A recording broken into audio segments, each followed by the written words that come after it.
Wisconsin's newest Supreme Court justice is under fire. Republicans want her to step down from one of the most important cases she will hear dealing with the state's legislative districts. If she doesn't, some Republicans have promised to fire her, but some from our community are not sitting idly by. Political reporter Will Keneally has more on this battle for a justice. So I'm sure there's an issue that you care about, maybe something that impacts you, impacts your family. But imagine an issue that's so personal, it just drives you to your feet. With energy so deep, it almost comes from your socks. And that's where we find a group of voters in Monroe who say that they just couldn't remain sitting down. So I'm 73 and spent today in 87-degree weather because I believe that we're defending our democracy, as corny as that sounds. It's not every day that someone wakes up on a Saturday, dons a good pair of walking shoes, and spends hours under the hot sun to talk politics. But for Beth Cox of Oregon, her motivations could not be more personal. Now people want to invalidate our votes. She's part of a group of Oregon progressives, which a few weeks ago traveled to Monroe, Wisconsin to canvass for the Democratic Party. Her group is part of an effort to persuade voters against this idea of impeachment. This April, a momentous election for the state Supreme Court. Liberal candidate Janet Protasiewicz beat her conservative opponent, flipping the balance of the court to liberals for the first time in more than a decade. That provided hope for Wisconsin Democrats that policies like the state's abortion ban, legislative maps, and Act 10 would all be overturned, policies that defined the last decade of Republican control in the state capitol. In the last few months, Republicans have fought against that. We know ultimately that if they decide to inject their own political bias inside the process and not follow the law, we have the ability to go at the Supreme Court, and we also have the ability to hold her accountable to the voters of Wisconsin.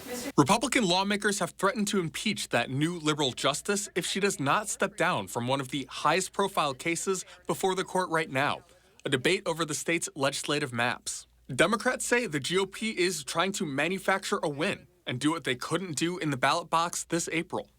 This is a bogus effort to nullify my vote and the votes of millions of people in Wisconsin.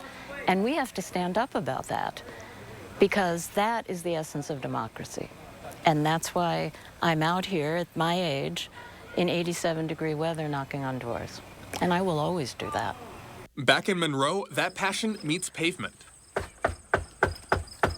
Democrats are talking to Greene County voters, trying to persuade them to call their local legislator and ask them to vote against impeachment. We want to go and talk with the undecideds or the people that might be leaning Democratic. The state Democratic Party identified 18 Republican legislators that they think would be vulnerable on the impeachment issue. These are districts where voters cast their ballot for Protasiewicz, but who are represented by Republicans in the state capitol. Those legislators control whether she gets impeached. And in Monroe, voters there are represented by Republican Todd Novak. I'm used to being targeted. I've had millions and millions of dollars at me every 2 years. Novak represents a purple district, spanning a sizable chunk of southwestern Wisconsin. Protasiewicz won his district this April by 14 points. Now that's better than she did statewide. The state's Democratic governor won Novak's district in both of his last two elections. In 2018, he won by 12 points in my district, and I won by 2.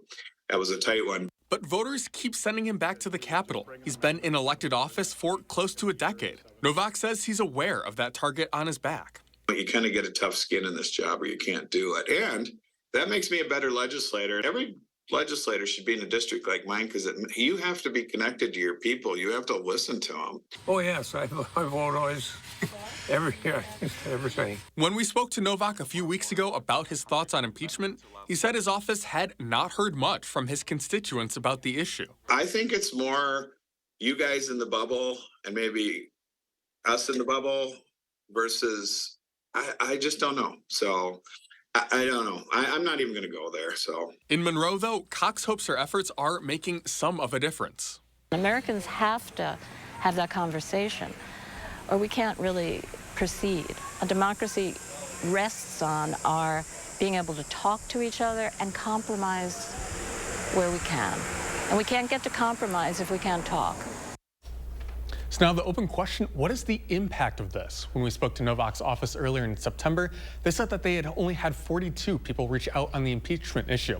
Now his office says that as of Friday, that number is now 125. We'll continue to track the status of impeachment in the Capitol.